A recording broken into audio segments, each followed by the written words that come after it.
স্বামী ছাড়া নারী আমার শরীর থেকে গরম, তাই তো বেড়াই খোলা মেলা নাই রে লাজে শরম। ভোল্টেজ অনেক বেশি তাই মোটর জ্বলে যায়।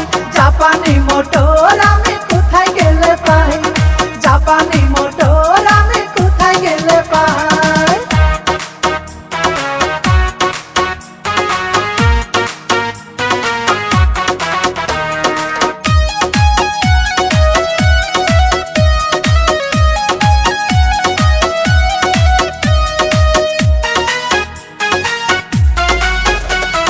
স্বামী যেদিন চাকরি থেকে বাড়িতে আসিল, সেদিন রাতে স্বামীর মোটর জ্বলে পুড়ে গেল রে, জ্বলে পুড়ে গেল। স্বামী যেদিন চাকরি থেকে বাড়িতে আসিল, সেদিন রাতে স্বামীর মোটর জ্বলে পুড়ে গেল।